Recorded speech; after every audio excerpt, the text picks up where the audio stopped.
People need to understand there is a way to act and actually do something, and that is through mass protest. And that's what this Out Now movement is. You know, calling for Hong Kong-style protests, mass sustained nonviolent protests to demand the whole regime must go now. America is no stranger to political unrest. The country has lived through slavery, civil war, the Jim Crow era, and Vietnam. But since 2016, America is facing another defining moment. And with it, a new wave of political violence has emerged.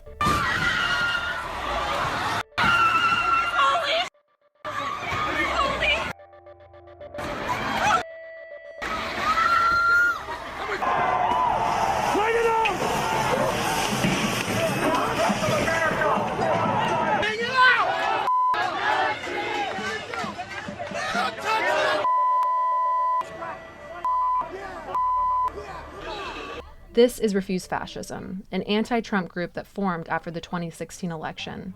They believe that if you want to see change, you can't sit on the sidelines as a spectator.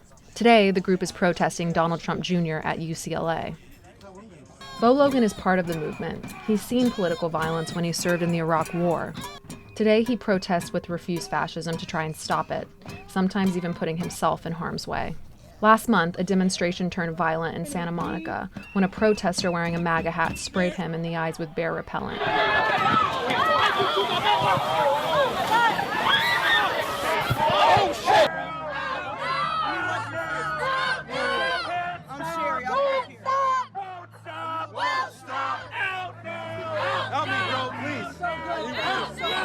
This is just what's too important. Look, I've talked to other people who've been in prison and told me about how the COs will use mace and everything to punish people, basically, and how horrible that is. So I guess I had a little bit of a glimpse of all the horrors that people that are being incarcerated and this incarceration is getting put on steroids under the Trump administration. So I had a little bit of a glimpse of all the horrors that they're going through. So we're actually trying to make ourselves very visual here, right? For anybody, Trump Jr. is going to be just right out here, and anybody who's passing by, right? There's a lot of really important people that came out today and made it a point to be out here today, right? To protest Trump Jr. But then there's other people that are walking around that actually need to be challenged, right? As they're walking by and they're seeing, what is this, right? With these Out Now signs, with this banner that was made in MacArthur Park yesterday, right? Different people actually coming together from different backgrounds, different perspectives, with the recognition of what these people actually pose, right? The danger.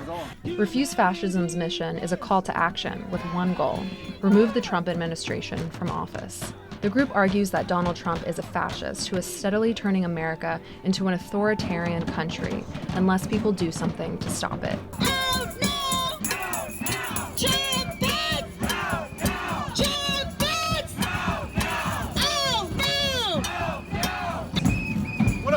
If it was Obama, they would not be protesting right now, and that's the problem. Why are you guys anti-American? Get out of my country! A lot is at stake when the left and right come face to face in the battle of ideologies, with only the police and a small barricade keeping each side from clashing. Administrators! Collaborators!